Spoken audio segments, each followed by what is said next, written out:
అందరికీ praise lord. దేవుని నామానికి మహిమ కలుగును గాక. మీరందరూ బాగున్నారు కదా?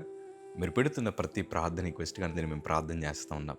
మా ఆశ అంతా ఒకటే, ఎక్కడైతే మీరు తృణీకరించబడ్డారో, ఎక్కడైతే వెలివేయబడ్డారో, ఎక్కడైతే గుండెలు పగిలేలాగేడ్చారో అదే స్థలాలు నా ప్రభు మీ అందరినీ హెచ్చించబోతున్నారు. విశ్వాసంతో ప్రార్థన చేయండి. ఘనమైన విజయాలు ఖచ్చితంగా నా ప్రభు మీ అందరికీ దయచేస్తారు. God bless you all. ఈరోజు ఈ వీడియో చూస్తున్న మీ అందరికీ ఒక మాట చెప్పాలని ఆశపడుతున్నాను. ధైర్యంగా నిలబడండి.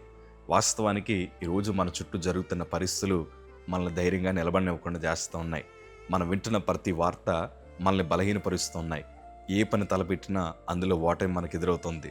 కానీ వాటన్నిటిని విజయాలుగా మార్చగలిగిన దేవాది దేవుడు నీ పక్షాన్ని నిలబడితే చాలు. ప్రభు మన పక్షాన్ని నిలబడాలంటే మనకి మెండైన విశ్వాసం ఉండాలి. దేవుని వైపు చూడండి, ప్రభువే మనకి ధైర్యాన్ని ఇస్తాడు. ప్రభు వైపు చూడండి, ఈ మార్గములన్నింటినీ ఆయనే సరళం చేస్తారు. ఎందుకంటే వాగ్దానం చేసిన దేవుడు నమ్మదగిన దేవుడు. నీకే వాగ్దానం అయితే నా ప్రభు ఇచ్చారో ఆ వాగ్దానం వైపు మీరు ఎదురు చూసి, ప్రభా నాకు నువ్వు తప్ప మాకు వేరొక దిక్కు లేదయ్యా, అయ్యా నీ మీద తప్ప ఇంకెవరి మీద మేము ఆధారపట్టలేదయ్యా అని మీరు ప్రభు మీద ఆనుకోగలిగితే దేవుడు మీ పట్ల కలిగిన ఉద్దేశాలన్నింటినీ ఆయన నెరవేరుస్తాడు. ఎందుకంటే మనం ఆలోచించేది ఒకటైతే మనకంటే పదంతులు ఎక్కువ ఆలోచిస్తాడు మన కోసం ఆయన. ఈరోజు మన జీవితం పట్ల మనకు చాలా ఆశ ఉంటుంది కదా. నేను పలానా సాధించాలి ప్రభా, పలానా ఉద్యోగం చేయాలి ప్రభా, లేకపోతే పలానా ఇల్లు కట్టుకోవాలి ప్రభా, తండ్రి ఈ అప్పులన్నీ నేను తీర్చుకోవాలి ప్రభా, తండ్రి ఓడిపోయిన చోటే ఘనమైన విజయాలు పొందుకోవాలి ప్రభా అని నువ్వెంతైతే నీ కోసం ఆలోచిస్తున్నావో, నిన్ను నియమించిన దేవుడు, నిన్ను తయారు చేసిన దేవదేవుడు నీ కోసం నీకంటే ఎక్కువ ఆలోచిస్తూ ఉన్నాడు. నీ బ్రతుకుని ప్రభు చేతులకు అప్పగించండి. ఎందుకంటే దేవుని వాక్యం స్పష్టంగా సెలవిస్తుంది కదా. యెషయా గ్రంథము 55వ అధ్యాయము 8వ మాట మనం చదవగలిగితే, నా తలంపులు మీ తలంపులు వంటివి కావు, మీ త్రోవలు నా త్రోవల వంటివి కావు, ఇదే యెహోవా వాక్కు. ఆకాశములు భూమిపైకి ఎంత ఎత్తుగా ఉన్నవో మీ మార్గముల కంటే నా మార్గములు, మీ తలంపుల కంటే నా తలంపులు అంత ఎత్తుగా ఉన్నవి. ఈ వాక్య లేఖన భాగాలు చదువుతున్నప్పుడు ప్రభు మనస్సు ఏంటో మనకు బాగా అర్థమవుతుంది. దేవుని మనస్సు చాలా ఉన్నతమైనది. నీ పట్ల నా పట్ల ప్రభు కలిగిన ఉద్దేశాలు అవి చాలా గొప్పవి, మన ఊహకు కూడా అందనివవి. ఈరోజు ప్రియ సంగమా, మన చుట్టూ జరుగుతున్న ప్రతి పరిస్థితులు బట్టి మనం ఏమనుకుంటామంటే ఇంకా మన జీవితం అయిపోయిందని. కానీ ఒక్కటి, మీ బ్రతుకులను ప్రభుకు అప్పగించగలిగితే, మీ జీవితాలని ప్రభు చేతులు పెట్టగలిగితే నూరంతల కార్యాలు నా ప్రభు జరిగిస్తాడు. వాస్తవానికి చెప్పాలంటే దావీదు తన జీవితాన్ని ప్రభు చేతులు పెట్టాడు. దావీదు జీవితం అరణ్యములో ఉండాల్సిందే, దావీదు జీవితం మందను మేపుతున్న వాడిగా ఉండాల్సిందే. కానీ ఎప్పుడైతే దావీదు తన జీవితాన్ని ప్రభు చేతులు పెట్టాడో, దేవుని తలంపులు చాలా ఉన్నతమైనవి, దేవుని యొక్క ఉద్దేశాలు చాలా గొప్పవి గనక ఆ మందను మేపుతున్న దావీదుని నా ప్రభు సింహాసనం ఎక్కించాడు. ప్రియ సంగమా, సౌలు రాజును తొలగించి ఆ రాజు స్థానములు లక్షలాది మంది ప్రజలకు ఉన్నతమైన రాజుగా దేవుడు దావీదుని నియమించుకున్నాడు. అంటే ప్రభు ఉద్దేశాలు ఎంత ఉన్నతంగా ఉన్నాయో ఒకసారి మీరు ఆలోచించండి.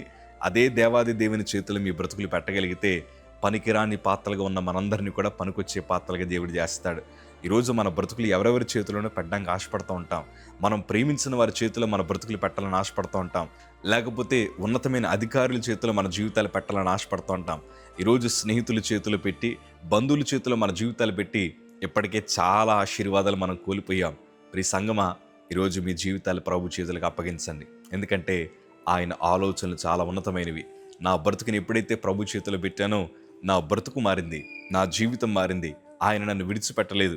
ప్రభు ఉన్నాడు అని రుజువు చేసుకున్నాడు, ప్రభు కార్యములు జరిగిస్తాడు అని రుజువు చేసుకున్నాడు. వాస్తవానికి నా బ్రతుకుని ప్రభు చేతులు ఎప్పుడు పెట్టింది తెలుసా?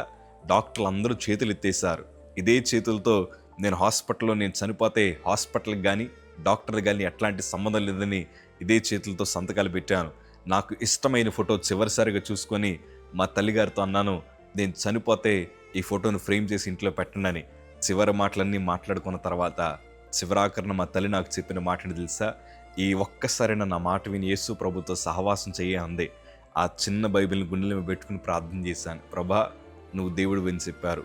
నేను పుట్టక ముందే మా తల్లిదండ్రులకు నన్ను ఇస్తామని చెప్పావు కదయ్యా, నన్ను సేవకుడిగా చేస్తానన్నావు కదయ్యా, అయ్యా నా కోసం రక్తం కార్చిన దేవాదేవుడు కదా, నువ్వే గనక నిజంగా ఉంటే అయ్యా నాతో ఒకసారి మాట్లాడచ్చు కదా అని హృదయంలో నుంచి ప్రార్థించగా నా రూమ్ నిండా గొప్ప వెలుగు చేత నింపబడింది. అప్పుడు నాకు అర్థమైంది ఏంటంటే, ప్రభు ఎక్కడో లేడు, మన దగ్గరే ఉన్నాడు. ప్రభు ఎక్కడో కాదు, మనం చేస్తున్న ప్రార్థనలు ఆయన మన పక్కనే ఉండి వింటున్నాడు ఆయన. ఈ ఆలోచన ఎప్పుడైతే నా బ్రతుకులోకి వచ్చిందో ఇంకా మరుక్షణమే నా బ్రతుకుని ప్రభు చేతులకు అప్పగించాను. ఎప్పుడైతే అప్పగించానో నా ఆలోచనకు మించిన ఆలోచన నా ప్రభు కలిగి ఉన్నాడు గనుక ఈరోజు ఎంత గొప్పగా ఆశీర్వదించడానికి దేవుడు కృప చూపించాడు. ప్రియ సంగమా, మనం ఏదేదో అవ్వాలనుకుంటాం, కానీ ఒకసారి ప్రభుని ఇట్లా అడగండి, ప్రభా నా పట్ల నీకు ఏ తలంపు ఉందో అది మాత్రమే నెరవేర్చు ప్రభా. నా కుటుంబం బలహీనమైన కుటుంబమే, నా జీవితం బలహీనమైన జీవితమే, కానైనా నా బ్రతుకు నీ చేతులకు అప్పగిస్తానని ఎప్పుడైతే మీరు ప్రభు ఆలోచనకు లోబడ్డం ప్రారంభిస్తారో ఉన్నతమైన కార్యాలు మీ బ్రతుకులు జరగడం ప్రారంభిస్తుంది. ప్రియ సంగమా, ఆయన ఆలోచనలు ఆకాశం కంటే ఎత్తైనవి. నిన్ను ఎక్కడెక్కడ ఉంచాలన్న ప్రభు ఆశపడుతున్నాడు. ఉన్నతమైన సింహాసనం ఎక్కించాలని ప్రభు కోరుకుంటున్నాడు. మీ బలహీనమైన కుటుంబాల్ని, మీ బలహీనమైన జీవితాల్ని, మీ కృంగిపోయిన బ్రతుకులను ప్రభు చేతులకు అప్పగించండి. చరిత్రను తారుమారు చేస్తాడు ఆయన. ప్రియ సంగమా, రూతు తన బ్రతుకుని ప్రభుకు అప్పగించింది. ఉన్నతమైన సింహాసనాన్ని దేవుడు ఎక్కించాడు. స్థిరమైన ఆశీర్వాదాలు ఆమె అనుభవించగలిగింది. ఎప్పటికీ బైబిల్ ఉన్నంత వరకు, యేసు ప్రభు యొక్క సువార్త పరిచర్య ప్రకటించబడుతున్నంత వరకు కూడా యేసుక్రీస్తు వంశావళిలో ఒక ఘనమైన పేరుని సంపాదించుకుంది. కాకపోతే ఒకప్పుడు తన జీవితం వేరు. భర్తను కోల్పోయిన స్త్రీగా, ఒంటరి మహిళగా దేశాన్ని విడిచిపెట్టి పరాయి దేశానికి వచ్చింది. కానీ ప్రభు విడిచిపెట్టలేదు. ఎందుకంటే తన బ్రతుకుని దేవుని చేతులకు అప్పగించగలిగింది. దేవుడు విడిచిపెట్టలేదు. ఈరోజు ఈ వీడియో చూస్తున్న మీ అందరి జీవితాలు కూడా ప్రభు చేతికి అప్పగించగలిగితే ఉన్నతమైన సింహాసనాన్ని దేవుడు మిమ్మల్ని ఎక్కించబోతున్నాడు. ధైర్యాన్ని కోల్పోకండి, ధైర్యంగా నిలబడండి. దేవుడు మిమ్మల్ని చేయి విడిచిపెట్టు. God bless you.